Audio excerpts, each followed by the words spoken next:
We'd like to acknowledge the traditional custodians of the land on which this podcast was produced, the Gadigal people of the Eora Nation. We pay our respects to elders past and present. 12-year-old Michael Crossland has a dream of playing baseball. The youngster hasn't had an easy road in life so far. Just before his first birthday, he was diagnosed with Neuroblastoma, a rare form of cancer that affects the nerve cells in infants and young children. By his second birthday, Michael's parents were told he had just a 4% chance of survival. Michael kept fighting and took part in a clinical trial in which he was the sole survivor out of 25 other children. By Michael's 12th birthday, he suffered his first heart attack and was told he'd never play sport again. But Michael kept fighting. He continued to persevere and earned a baseball scholarship in America. His heart couldn't take it, and he had to retire. Fast forward 20 years and Michael's son faced the same childhood, spent in hospital waiting rooms and undergoing difficult procedures. I'm Middleton, this is Headgame. Today, a story of beating the odds and continuing to fight. Michael Crossland, thank you ever so much for finding the time to come and see me in studio for my podcast Headgame. Mate, you are one busy man. You've been floating around everywhere, all over Oz. Just talk me through your schedule quick. Mate, firstly, thanks so much for inviting me. I'm stoked to be here. And yeah, the last 14 days I've been in LA, Dallas, Houston, Gold Coast, Sydney, Loxton, Melbourne, Perth yesterday, and then scooted back late last night to hang out with you today, and then finally home for a few weeks. So it's a wild schedule, but so grateful to have the opportunity and blessed to be able to share my message with the world. Wow, really appreciate it. And this is how powerful Michael's message is and story. And, you know, we talk about the power of positivity, the power of mental resilience and, you know, just being present in the moment, living each day, each hour. You are the epitome of that. Now, when you were 1 year old, you were diagnosed with neuroblastoma. Can you just give us a little insight on what that is? Yeah, it's neuroblastoma stage 4 cancer of the central nervous system. They said to my family there was no chance of survival to go home. And like all of us listening, everybody on the planet, we all have choices. And the choice that my mum made was just to ask one question, and that was, I don't want to know what the chances are of my son dying is. I just want to know what the chances are of my son surviving is. And they gave me a 4% survival rate. At 1 year old? Yeah. Yep. So you were diagnosed at 1 year. So how did the diagnostic come about? So I went to the doctors with my mum and my sister. My sister had an ear infection, and I'm much more of a hugger, as you saw. I don't really do the handshake thing. And I'm a hugger as well, mate. I'm a hugger as well. I give the doctor a big hug, and his knee brushed my stomach, and that was the moment that changed my life forever. So you cuddle this doctor, you brush your stomach on his knee. The doctor's that aware, that acute, like doctors should be, right? Talk about the epitome of a doctor. Yeah. He notices just through a brush, through a feel, that something isn't right with your stomach. So he grabs you, obviously has a little feel about and says to your mum, go to the hospital now. So he knew like something was seriously wrong. So yeah. Wow. And you get to the hospital, and how does your life and your parents, your mum's life turn upside down from that moment? So fortunately enough, my mum looked at the glass being 4% full. She just wanted to find solutions. You know, my uncle taught me at a young age, if it's important, you'll find a way. If not, you'll find an excuse. And my mum wanted to find a way. So we just said yes to everything. Any treatment, any trial, any opportunity, we were going to take it. So we started chemotherapy on my first birthday. That's how quick the drug started. And mum tells me the story about how she tried to negotiate with the doctors, saying, let my little boy please just celebrate his first birthday without being sick. And the doctor flipped the script. And I think it's just such a powerful message in the fact that he said, today could be the first day your son starts to get sick from all the chemotherapy, or today could be the first day your son finally starts to beat this disease from the chemotherapy. And I think it's so true with all of us. Everything that we go through, there's just when we change the way we look at things, the things we look at really change.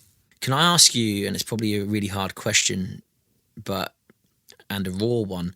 What was your first childhood memory? So the chemo cycle we had at that time in my life was 9 days on, 3 days off. 9 days on, 3 days, not for weeks, not for months, but for years. Back in those days, we didn't have the drug that prevented us from vomiting. So as soon as they would inject us with chemo, we just constantly vomit. A lot of that stuff I can't remember. But just before my 4th birthday, we had surgery, and it was a 6-hour-long surgery. The doctors came out and said to my mum, "We're sorry, we didn't get it all. There's now nothing we can do."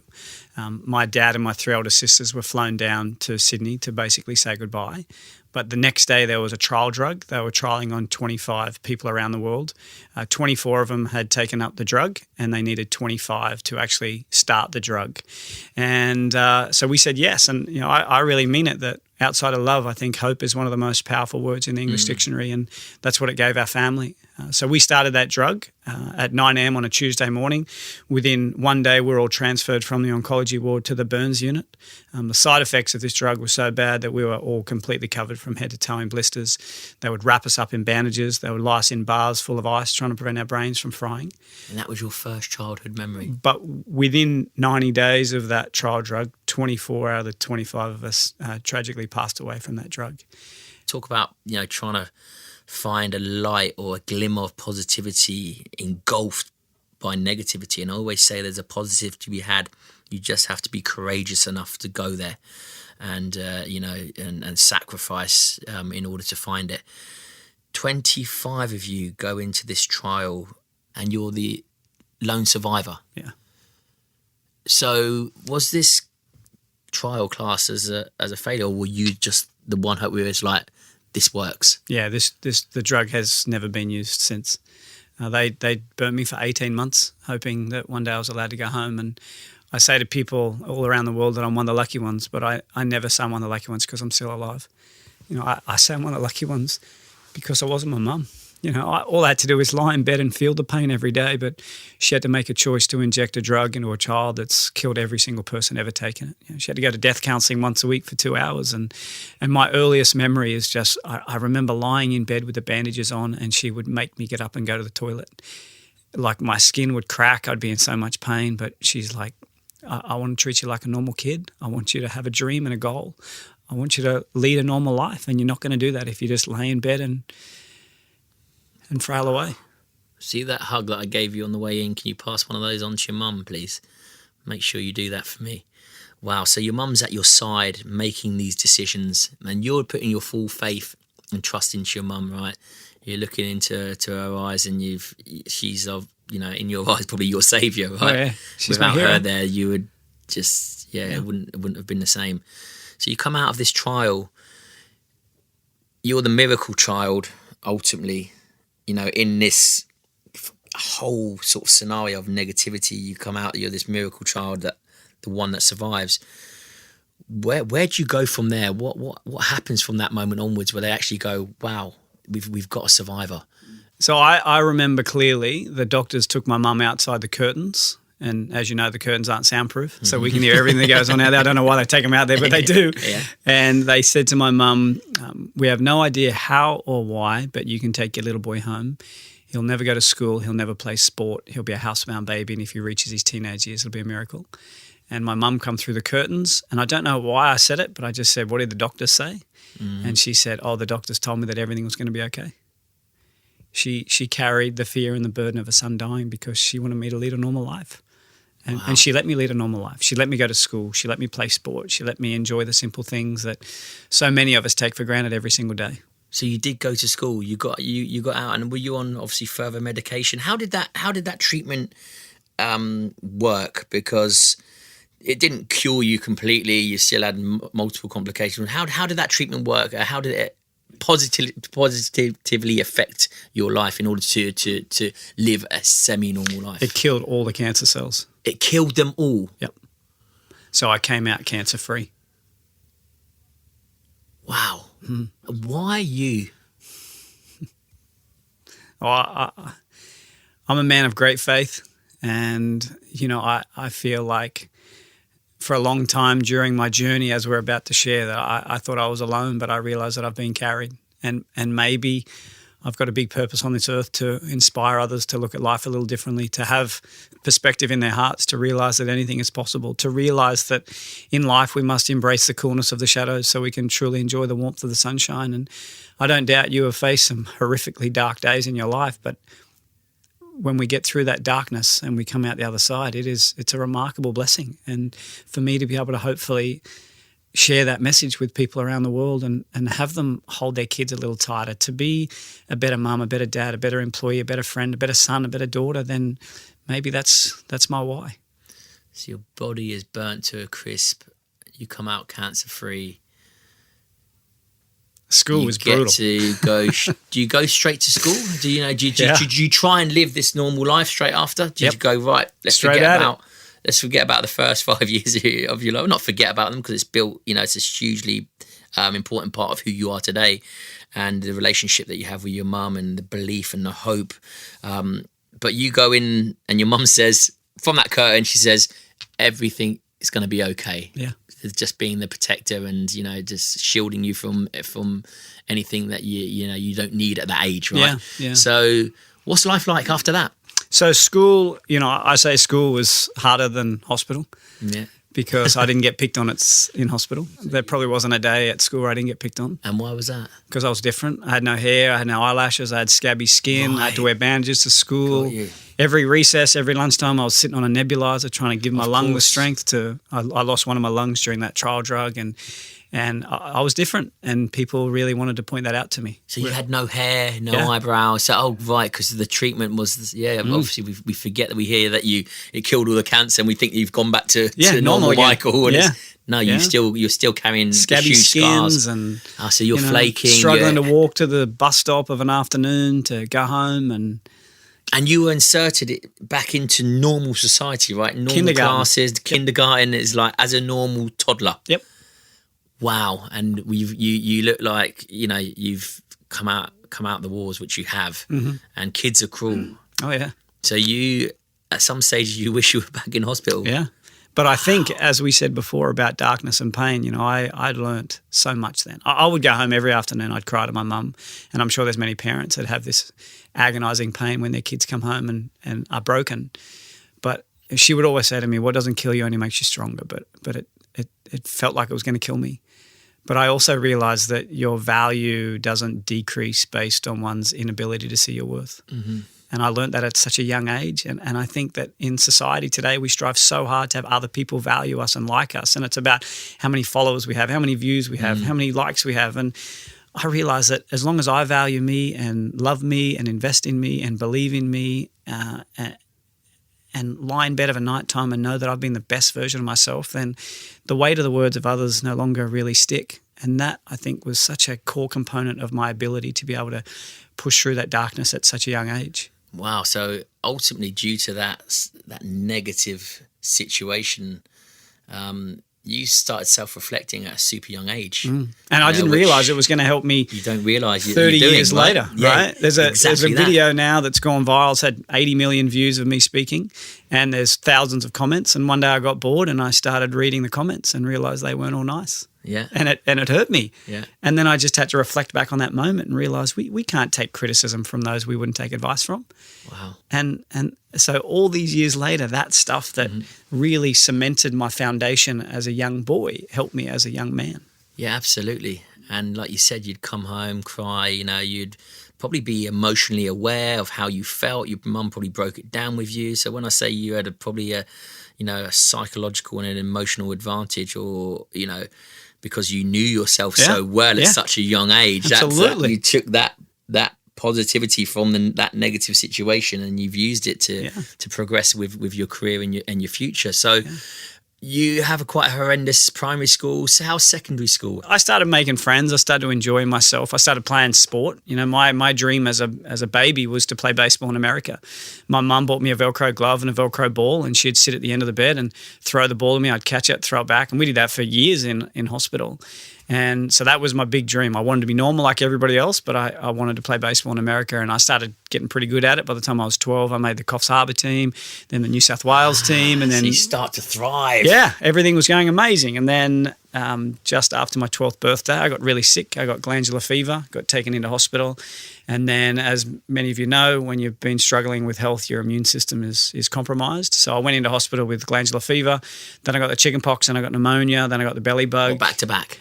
Whilst I was in there. And then from the side effects of the drug that I had as a little boy, at the age of 12, I suffered my first major heart attack. I was in hospital for nearly 8 weeks. Wow. So... And all that positivity went out the window. I became a depressed little boy. So you went from the age of 5 of beating cancer, going through your childhood, starting to get back your childhood that you didn't have for the first 5, 6, probably 7, 8, 9 years because you're being bullied. Mm-hmm. You find a sport that you love, that you're really good at. Yep. It hits you. And due to the side effects of the trial drugs and obviously the chemo that you had, of course your immune system's down, and you just boom, body shuts down. Your body literally shut down. You go into hospital and you pick up all these, and then you suffer a heart attack at the age of 12. Yeah. How'd you bounce back from that? It's a long road. I think one thing that really helped me was when the doctors said to my mum outside the curtains, your son's never going to be able to play sport again because his heart's too badly damaged. And this is that 12, right? You're hearing these conversations happening again. And she walks through the curtains and she says, the doctors told me everything was going to be okay. So she walks through and tells you everything, and you know it's not. Mm. Do you believe her? Yeah. Even though you've heard? She's never failed me. You believe her. So you choose. No one in your life is ever going to tell you what you can do, right? No. They're only going to tell you what you can't do. But it's our choice whether we choose to listen. Yeah. I chose not to listen to them, and I chose to listen to her. I think in this world we strive so hard for other people to believe in us. Mm-hmm. But I think if we can believe in us, it's remarkable what we can achieve. Mm-hmm. She believed in me. I believed in me. And probably back then, like now I work really hard to prove myself right. Yeah. Back then I was probably working really hard to prove other people wrong. Yeah, absolutely. Yeah. We go through life using different fuels and methods and survival mechanisms in order to, and it could be aggression towards someone else, that we focus in the right direction, frustration, proving people wrong, proving situations wrong. But your body's failing you. You suffer a heart attack. Surely people are like, you can't run, you can't, schools are like, he's not playing in our team because I don't want him to fall dead on the court. And he's not going out to play with our friends because, how do you manage that so we don't put you out on a court or on a baseball field and you keel over and die? I think the quality of one's life is not determined by how many days we live on this earth. Mm-hmm. It's about what we fit into it. Yeah. And I want to make sure that no matter when my final day is, I fit a whole heap in. And, I realise that, as you know, the body has limitations, but the mind does not. And I want to make sure that I use that mind to my advantage. I want to be the guy that did 10% extra that allowed me to fall into the 1% category of people that get a chance to achieve their dreams. Yeah. Now, I was always the guy last doing 10 laps because I was the only one doing 11. Mm-hmm. But I had to really be smart. Mm-hmm. And I really made sure that I worked smarter and not harder, but I made sure I did everything I needed to do to look after myself, eat right, exercise, the things that go into my brain. We talk about consumption. I'm not talking about food consumption. I'm talking about everything. Goes in my ears, goes in my eyes, everything goes into my heart. I need to make sure that it's fueling me and not the other word that starts in F, right? So I wanted to make sure it was perfect, and I did everything I could. And by the time I was 14, I made the Coffs Harbour team, the New South Wales team. Then I made the under-16 Australian Expos baseball team. I got a chance to fly to America. I played over there in that same organisation when I was 14, 15, 16, 17. And cut a long story short, at 17, I was lucky enough to sign a full-ride scholarship to live in America, study sports psychology and play baseball in Texas. And it was just, my first game over there, we had 20,000 people in the seats. Biggest crowd I'd ever played here in front of in Australia was 20 people. And that was the mums and the dads that we were playing against. So your goals didn't change from the age of 12. You have that heart attack, and your goals and ambitions and mindset doesn't change ultimately. I think there's two types of people in the world. There are those that use the pain and suffering to justify their failures and their excuses. Mm-hmm. And there are those that use the exact same pain and suffering as the motivation to succeed. Yeah. I wanted to be the navigator. You could have used that victim mentality, and I could have got the sympathy vote you would have been here for the rest of my life. Yeah, But I think once this gives up, once the mind gives up, the rest of the body follows, right? But don't you think that there's so many people in the world that have felt that little bit of sympathy and they've gravitated to it and now they're stuck on the sympathy train? And I just think if you can disconnect yourself from that sympathy 100%. And realize that the quality of your life when you start to take ownership and accountability and responsibility of your actions and your mindset and your attitude and your outlook on things, everything starts to change. Your quality of your life drastically increases when you finally start to say, you know what, I don't want to be that one that gets wrapped up in cotton wool anymore. I want to be the guy that goes out and falls over and skins my knees. I want to fall out of a tree and break my arm. I just want to be treated equally. I don't want any special treatment. And that was, I think, the major factor that contributed to allowing me to get, to America, to achieve my dreams. Unfortunately, as you probably know, I wasn't there very long. My health deteriorated rapidly, and within 6 months, my career was over. And I was sent back to Australia, and I never played baseball in America again. But that moment in time is a moment that I will never forget.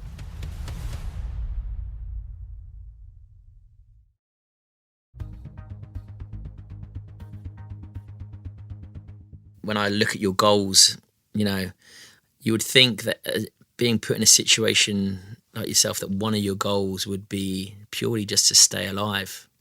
Did that ever enter your head? Maybe when we get there a little later in my life, that may have a big contributing factor to what I've been doing of late. But back then I was a kid that felt like I was invincible. Because you had your mum by your side as well, right? That made you feel invincible. She was just like, you go after it. And I've never been, unfortunately, in a position where I sweat the small stuff because I've always had to face the big stuff. Yeah. Like, there's been times where my flights got cancelled and I've missed events in different parts of the world. There's been times where, the steak that comes out is not the way that I wanted it. And there's sometimes the drink that I want is not cold enough. And, there's all these things that, this is beautiful water, by the way. I'm not complaining. But you see so many people complain about such trivial things, but it's major to them. It's really important to them. And I'm just so grateful that I've been able to live a life where, because of the depth of darkness that I've experienced and unfortunately continue to have to experience today, I don't go there. I don't complain. And I'm just so privileged to get out of bed and do what I do every day. So you just crack on, you get a scholarship to play baseball, and then another health problem. Yep.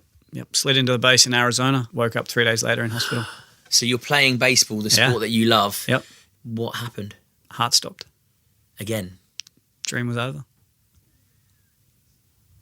Surely at this stage, things started to change. Yeah. How does your mindset shift from this moment onwards to being this young lad that's overcome so much and that's just living life to the fullest, to realising, actually, if this happens again, I'm dead?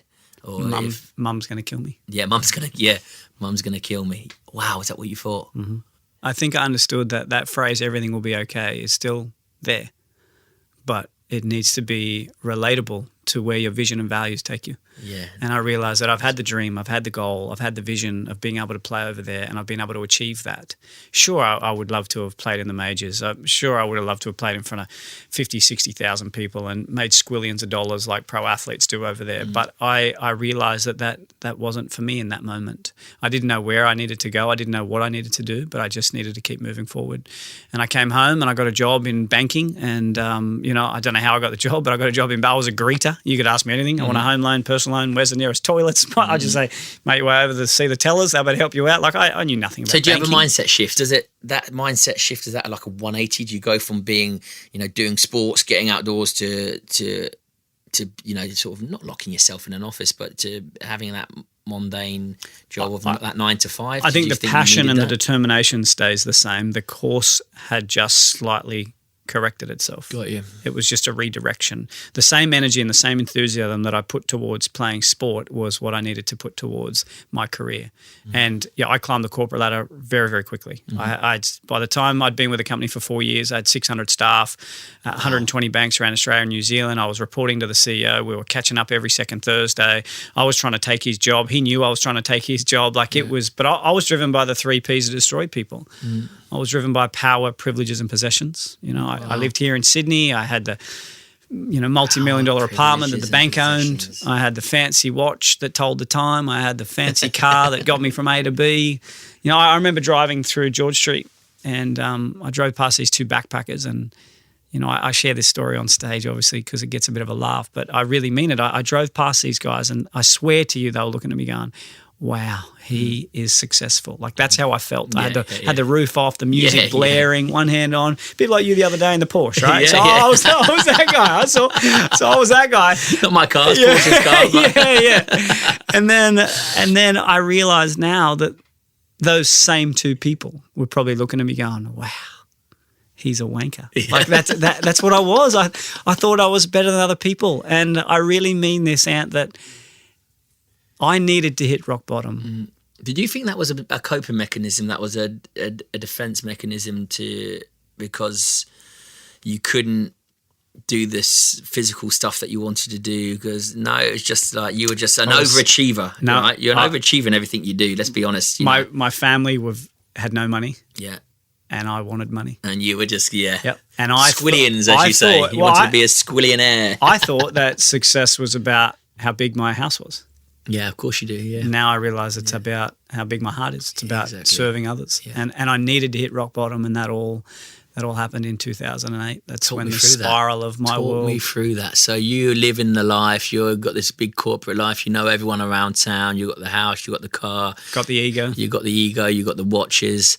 And then what happens? When does this moment take a drastic turn? 2007. It's a tough story to tell, but Mum and Dad, after many, many years of struggling with me and my health and the challenges that I faced, finally took its toll. And so Mum and Dad separated. They fell into that 80% category of parents that have children with cancer who separate. We went to mediation. Why do you think that they split up? Was it the stress? The stress. The fear of your child dying. So do you take responsibility for that? I can't. No. There was a lot of weight. Yeah. Yep. And then no amount of money or anything could have got them back together. No. Wow. No amount of financial freedom could have supported their reconnection. And I took it very personal. And I felt that it was my fault. And then that was just the beginning, because we went to mediation, and the money that Mum got out of the settlement unfortunately wasn't enough to buy her a house or a unit the way things were distributed. And I was the big banker. I had so much debt down here, trying to make myself look bigger than what I really was. I invested all of my mum's money in a relatively high-risk share portfolio that was going to hopefully double and triple until one day it was going to be enough to buy her a house. And that was 6 weeks before the GFC hit in 2008, and I lost it all. You try and help your mum out in a way that she's always been there for you, but you completely fuck it up. I failed her, man. Excuse my French. I failed her. I failed my family. I can see in I was broken. It was. I put her in a caravan park in 2009, and I was so ashamed of the man that I'd become. But I remember making her a promise. I was like, I don't know how long it's going to take me, but I'm going to make this right. And how do you make that right? How do you do that? I'm going to work to a point that I can put a roof over her head. So it just motivates you, and that's you hit rock bottom, and it gave me the biggest kick up the arse that I needed. Yeah, the motive. Yeah, that's why I talk about. I got really sick in that period. So in 2009, I got bacterial meningitis. I got fluid on the brain. I had Bell's palsy down the right-hand side of my body. I remember my wife, she would come in every night. She'd say, I love you, and I'd see in the morning, and I would wait for her just to be far enough away, and I'd say, I love you and goodbye, because I was at that point where I just didn't want to fight anymore. And had you given up psychologically as well? The metaphor, the metaphor I try and use was that I felt like I was in a well, and I was just paddling to try and keep my head above water. And I had my five, the five average of. They're yelling at me saying, just grab the ladder and climb out. But they haven't walked in my shoes. And you had the weight of your parents attached to your ankle as well, pulling you down, especially your mum, who'd been your hero all your life, and you try to be that hero to her and got it drastically wrong. Yep. And then I quit. Then you quit. And did you give up? Did you give up mentally? Did you give up emotionally? Were you I sunk to the bottom of the well and realised that the water was only this deep. I realised when I finally just let go, I could still breathe. And I think whilst ever we can breathe, we can get clarity, we can get purpose, and that's when our whole world can change. And I realise now that the two greatest days in one's life is the day that we are born and the day that we discover why we are born. And that, for me, in that moment, was the day I discovered my why. And what was your why? I wanted to master what success was, and I needed to master what giving was. I needed to learn how to give to the world as opposed to try and take from the world. Give back. So I thought, what can I do? So then I aligned myself with a whole heap of charities, and then I realised that you were donating $50 to provide drinking water to a boy or girl on the other side of the world, and $45 getting chewed up in admin fees, and $5 was going to the kids. So we said, stuff it. Rather than find an excuse, let's find a solution. So some friends of ours and I, we started our own charity called Frontier Projects, where every cent gets sent. And this is after you reach the bottom of the well, you're on your tiptoes, you realise your mouth is out of the water, and you that from that moment onwards, it's like you said, you have to hit rock bottom to really, and you find the motivation of, right, my mum, I've made her a promise. Yeah. And that was enough just to kickstart this whole journey that you just mentioned. Yeah, we went to Haiti. We rebuilt a school down there for 270 kids after the earthquake hit. And then, as many people know, there was 316,000 people died within 2 weeks of the earthquake in 2010. And the unemployment rate 14 years after the earthquake is 85%. 8.5 million people on an island of 10 million are unemployed. And I went down there, rebuilt a school, and then on the way back from building the school, my wife and I have been told we'll never be able to start a family. And we walked past this orphanage. When did you get married, if you don't mind me asking? 2012. I think this is a super important part, because when you mention your wife, and we spoke briefly before we started this podcast about your family, and your face just lit up. Your wife is fully aware of everything that you've been through at this stage when you get married in 2012.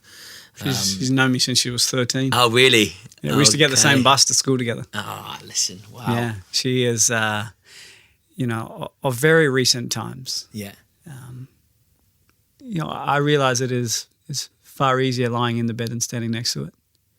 And pretty much our whole relationship, she's been the one standing next to it. Wow, it's far easier lying in the bed than it is standing next to it. Mm. She doesn't feel the pain, but she feels the pain. Yeah. And she has no choice. There's nothing she can do about it. Yeah.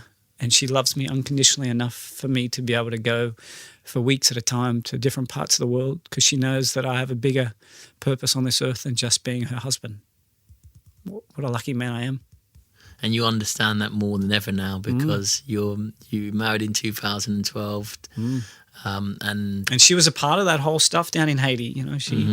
She come and was a part of the school journey, and then the whole kid stuff, not being able to have them, and opening an orphanage down there for 44 beautiful little kids, to see her face and her world light up, knowing that we have the opportunity now. We serve 44 beautiful little kids, and there's this one boy, I remember he told me the best part about living here in the orphanage is that he got a bowl of rice every second day.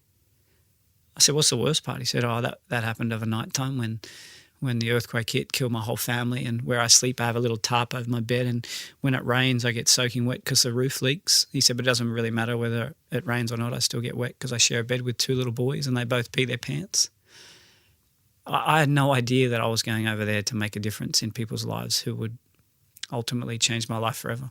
And did that fill a gap, subconsciously for you, that you couldn't have children? It's served an emotional need. Yes, yeah. We tried for 2 years to adopt. We couldn't get them out of Haiti because of trafficking. Yeah. So there was a big piece missing, but what a beautiful opportunity to be able to serve these remarkable kids. We have one of the kids graduated from high school, got a full ride scholarship to Brazil to study engineering, and now is in the Golden Keys category. He's in the top 10% of university students from around the world. And this is a kid that was eating food out of garbage bins. Wow. And I think there's so many of us that have excuses. Yeah. There are so many of us that don't reach our full potential because we just get lazy, we couldn't be bothered. There are people that have faced real darkness and they are achieving remarkable things, and I just hope that can be the motivation to be able to just say, you know what, this is my one shot. This is my one life. I'm as old as I've ever been, but I'm as young as I will ever be. So now's the time. Get up and make something of yourself. And that was such a special moment for us to be able to support these beautiful kids and see their lives changed dramatically, not for any other reason, but because they were injected with some love.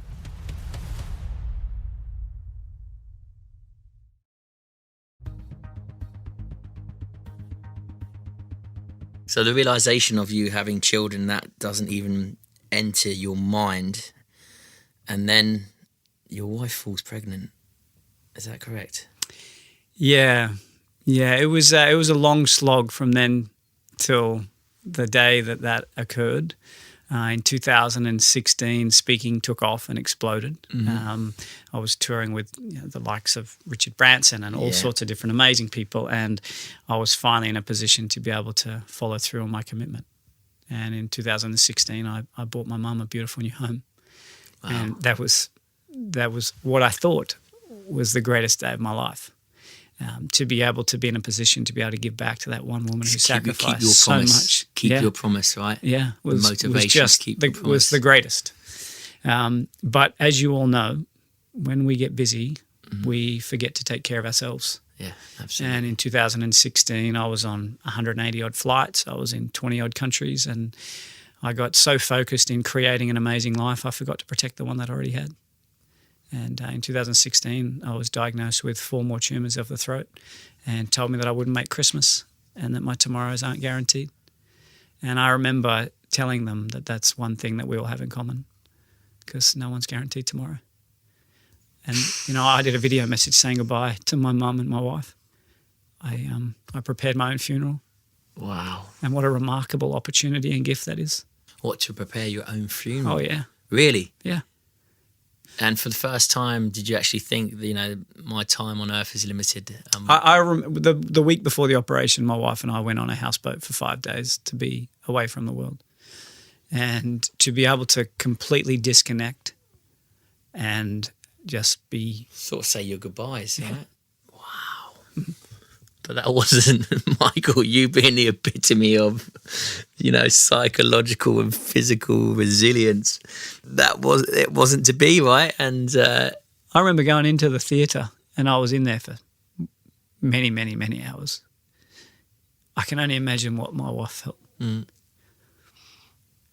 But you come through it. I had a beautiful sleep. I had to sleep for 6 hours and came out and had to learn to talk again, and they told me they only got 3 out of the 4 tumours, and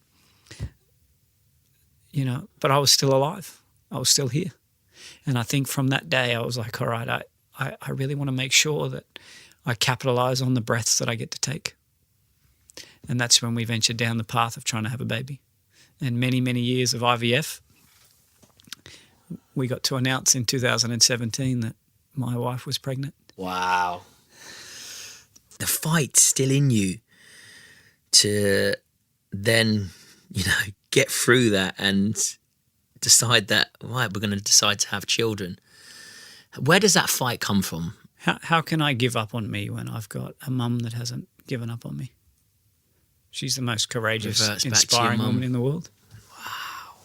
And what was so amazing about that time in my life was I thought that I'd been to darkness, but it was only preparing me for the greatest piece of darkness. Which was when my wife went into labour at 29 weeks. Right. And our whole world changed. So your wife falls pregnant, you're about to have your first child, which you never, ever, everyone wrote off, including yourselves. And then she goes in at 29 weeks. Yeah, she fell into labour. She was 2 centimetres dilated. She was pumped full of every drug, no demand. And this is tough. Listen, take your time. Take your time. If you don't want to talk about it, it's absolutely fine. It's got a great ending. At 6:40 p.m. on the 12th of December, my wife gave birth to a beautiful little boy named Lachlan James, who was incredibly unwell. He was put in a plastic bag, he was put in a glass container, and he was put in intensive care unit level 3, where we couldn't hold him. And what was so crazy about that time in my life is I lived at Ronald McDonald House for 4 years as a sick little boy. And then 30 years later, I was living at Ronald McDonald House with my own sick little boy. We received a phone call. It was about 2:00 in the morning, and we ran up, and my wife went to our son, and I went into a room, and they told us that he had a horrible illness called sepsis, a blood disease. They told us that if he made it the end of the week, it'd be a miracle. And then I walked out of that room, and my wife said, "What did the doctor say?" I know what you're going to say. I know what you're going to say. Everything's going to be okay. And it was. And now he's a beautiful, healthy 6-year-old boy who is just my world. You know, he runs around this planet with my heart in his body. And I'm just so eternally grateful that God has blessed me with such a beautiful gift of love. And then, as you know, during COVID, my wife and I were in lockdown with our little boy for 11 months because of my immune system.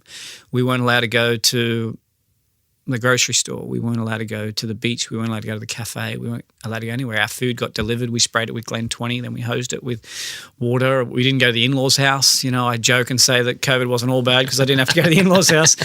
I love you, in-laws. But miraculously, my beautiful wife fell pregnant. And in January of 2021, she had a beautiful, beautiful, healthy little girl. So now we have a 6-year-old and a 3-year-old, Lachlan James and Summer Grace. And, you know, I feel like I'm the luckiest person on the face of the earth. And how is your son's health? Is it amazing? Amazing. Yeah. I just got a video of him dancing at a little party on Saturday, and he grooves like his dad. He has got no coordination at all. No, they're doing great. And now I suppose you understand the pain of standing beside a bed rather than in the bed, because now you're a father. You're taking up that parental, responsibility, that unconditional love. Did that everything fall into place once you had your own children? Were you just like, now? It made it so much worse. Did it? Because I really got to understand her pain. Yeah. I remember just praying and praying every day, please just let me be in that bed. I don't want him in there. Yeah, of Let course. me be in there, And then... wow, do you know what? It's just blown my mind a bit. So you're now in your mother's shoes, basically. Tables have turned. Yeah. But in that moment, when you say to your wife, everything's going to be okay, do you believe it in your heart of hearts, looking at your son? What's are you dying? Are you dying inside? I needed to protect her like Mum protected me. How hard is that? It was worth it. Worth it. Mm. Yeah.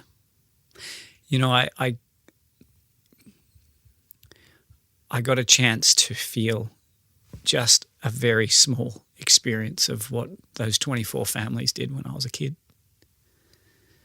When I played for the Australian Expos and I got a chance to fly to America, my jersey number ever since I was a baby, the first time I started playing baseball to the time I finished playing, was always jersey number 24. And the reason why it's always been number 24 is because I've never played a game by myself. I've always played with those 24 little angels on my back. And I only hope that I've made those parents proud. I love that, mate. I absolutely love that. That is phenomenal. And I'm going to ask you probably a hard question. I've asked you it, but why your family? Maybe God thought we were strong enough. Maybe he had our back the whole time and we thought we were alone. I really mean it. I'm a man of great faith. Yeah. And there was a lot of times where I thought I was alone. There's definitely a higher power. Yeah. I thought I was by myself. I thought those footsteps in sand were me. But they weren't. There's no way I could carry the burdens that this world has given me. And I'm just so grateful that he continues to carry them. Is there any form of guilt of why me and not the other 24? I don't think there's guilt, but there's certainly a pull your socks up. Yeah, flip reverse into right now I've got responsibility. When I'm down and out, I, as you may know, maybe you don't, but On the 15th of October 2022, I sadly was diagnosed again with 6 more tumours of my throat. And I was fighting for my kids. I wasn't fighting just for my mum and my wife. And I remember there was a day that I was just walking into the hospital to have the operation, and I was sort of feeling a bit down in the dumps. And I was like, hang on a minute. I'm at that time I was 37 years of age. I was like, man, I've lived 30 more years than some of those kids. How dare I be in a position to complain? I love that perspective, the gratitude. But I think, like, seriously, and I know how deep you go with mindset and resilience and courage and in investment in body and health and mind and soul and spirit. I think if I walk in there after my normal routine, I had to be there at 6 o'clock, so I got up at 3 a.m. and I exercised, and I sat in my sauna and I did my ice bath and I did all the things that made me feel uncomfortable. But I realised that when I got into that moment of the operating theatre, I thought to myself in the lead up, I was like, if I can be fitter, stronger, healthier, happier, calmer, maybe the anaesthetic works more effectively. Maybe my heart rate stays lower and more controlled to give the surgeon a greater amount of time to be able to do what he needs to do to get rid of these tumours. And, not only did they remove 6, they removed the other one that was from there back in 2016. At the same time, they found a mark on my shoulder, which unfortunately turned out to be melanoma. So 38 stitches later in the shoulder, 7 stitches removed from my throat. And now, finally, for the first time in a very, very long time, I'm cancer-free. And, that feels so good. And the reason why is because for a long time, my dream and my goal was to walk my daughter to school. Mm-hmm. Small things. Now it's to walk her down the aisle. Yeah. It changes everything. When we're healthy, we have hundreds of dreams and goals, but when we're unhealthy, we just have one. And now I'm healthy, and I want to have hundreds of dreams and goals. Mm-hmm. Are you human? Do you feel human? Because I don't think you are. There's something somewhere, and I can't explain it, but I've never met anyone like you, with what you've been through, what you've overcome, and your family, and wow, are you human? That's what I want to ask you. Do you feel human? Am I human? Yeah, I know I'm human because I hurt, I bleed, I break, I feel heartache, I feel suffering. Sure there's not titanium in them bones somewhere. Sure I wish there was. I wish there was. If I take my shirt off and you take your shirt off, I think many people think the titanium's in you and not me, right? But no, what a beautiful question to ask. Seriously, from someone like yourself to ask someone like me, just an ordinary Aussie who's faced my fair share of kicks, whether I'm a human or not, I'm touched by that question because I feel anxiety. I feel heartache. I feel pain. I feel fear. I feel all of those emotions. And that's what makes me who I am. And I'm so grateful that I get to feel those things because, I realize that phrase, this too shall pass, is so powerful and so true. When times are tough and you are broken and you are at your darkest moments in your life, we must remember that this too shall pass. But we also need to remember that when times are amazing and we're healthy and we have our family and we are enjoying the little things in life, this too also shall pass. So to be present, to stay in the moment, to love your life, to love this experience on this earth that we are all privileged and blessed to have. For me, I'm so grateful that I'm human because I get to feel all of that stuff, and that's such a great honour. You talk about hope, and that is huge, but the power of positivity, the positive mindset that your mother has passed on to you, that you'll pass on to your children. Never forget that. There's also the power of a positive mindset, looking at the world through a positive lens, because guess what? You see all the positives, even in the darkest of moments, even when you're overwhelmed with negativity. The state of your life is a reflection of your state of mind, so make it a positive one. Amen. But mate, thank you ever so much for coming on. Keep spreading the love and positivity that you do, because you're a super inspirational person. Thank you. Pleasure, mate. Thank you. Thanks so much for joining me on Head Game. If you enjoyed this episode, make sure you're subscribed so you don't miss any of our incredible stories. And leave me a review wherever you're listening. I'm Middleton. Catch you again next time.